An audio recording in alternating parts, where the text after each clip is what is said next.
आई वडील आणि आजी आजोबा यांच्या प्रति कृतज्ञता व्यक्त करण्याचा दिवस.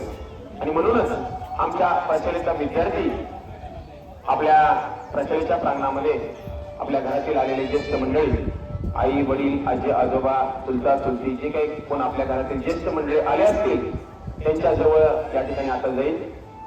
आणि सर्वप्रथम या ठिकाणी आपल्या हातामध्ये आणलेलं जे ताट आहे ते खाली ठेवून त्याच्यामध्ये तांब्यात पाणी घेऊन त्यांचं या ठिकाणी पाद्यपूजन किंवा त्यांचे पाय थोडंसं धुवून घेईल.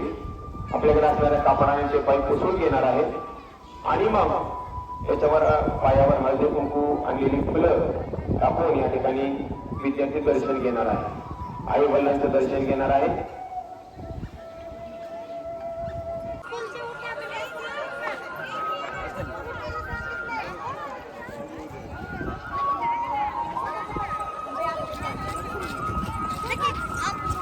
आता जे विद्यार्थी खाली बसलेले आहेत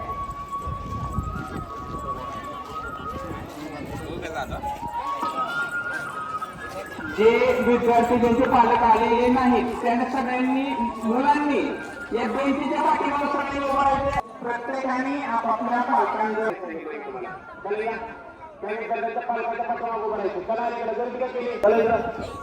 मुली अंतर्गत उभा राहायचा बेंचीचा.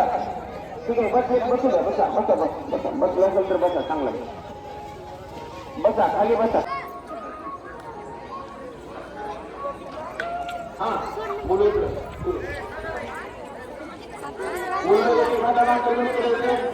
एक वर नंतर बोलवा.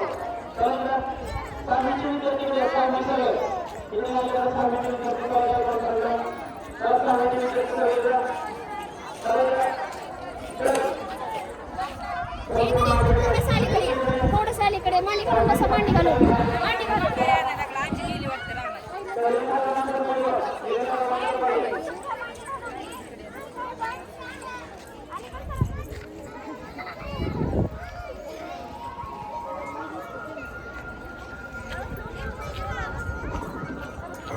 सर्व विद्यार्थ्यांना सूचना आहे की तुम्ही तुमच्याजवळ चप्पल सोडली ती चप्पल फक्त पाठीमागे बेंचीच्या पाठीमागच्या बाजूला सोडा.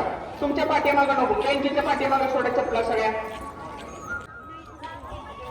नंतर आणलेल्या रुमाल असेल काय नॅपकिन असेल त्याने कोरडे पाय करून घ्या. पायावरती मोबाईलच्या आहारी गेले असेल त्यांचे खेळ सगळे मैदानी खेळ बंद झालेले आहेत. ही घरामध्ये पालक नसली की मोबाईल बघत असेल काय बघत बसतील. आणि त्याच्यानंतर झाडावर चढून सूरपारंबा खेळ असेल हे तर मुलांना माहीतच नाही. मैदानाचे खेळ कमी होऊन ही जागा मोबाईलने घेतलेली आहे. त्याच्यामुळे माझी कळकळीची विनंती आहे की आपण आजपासून सर्वांनी, मुलांनी देखील संकल्प करायचा आणि पालकांनी देखील संकल्प करायचा आहे की आपण मोबाईल पासून दूर राहण्याचा आपण प्रयत्न करूया.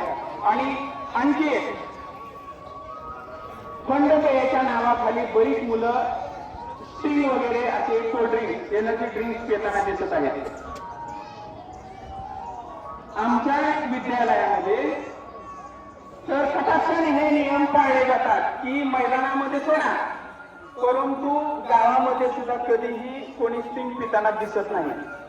आणि दिसलं तर मी जिथं दिसेल तिथं एक तरी फटका त्याला बसलेला असतोच. एक उदाहरण सांगतो. मी एकदा घरून शाळेमध्ये चाललो होतो आणि हॉस्टेलचा मुलगा हातामध्ये स्टिंग पिताना तिकडून चालत आलेला होता. माझी गाडी बघितली, तोंडाला आलेली स्टिंग त्याने तिकडून दिली आणि हात पाठीमाग केला त्याने. मी पण बघून नाही बघितल्यासारखं केलं, काय हरकत नाही. पण त्या निमित्ताने आपल्या विद्यार्थ्यांच्या जीवाशी खेळणारी जी ही विषारी पेय आहेत ती कुणीही घेतली नाही पाहिजे अशी एक मला पालकांना विनंती करायची. पण ती सवय मुलांना लावताना आपण पालकांनी त्यांच्या समोर जर स्टिंग केलं तर आपण मुलांना काय सांगणार आहात. त्याच्यामुळे कोणती पण सवय लावताना आपल्यामध्ये बदल केला पाहिजे. आणि मी आज मोठ्या अभिमानानं किंवा ताठमानीनं तुम्हाला सांगत आहे की मोबाईलचा वापर करायचा नाही. याचं कारण मी 4 वर्ष झालं माझ्या मोबाईलमध्ये फेसबुक नाही आणि इंस्टाग्राम सुद्धा नाही.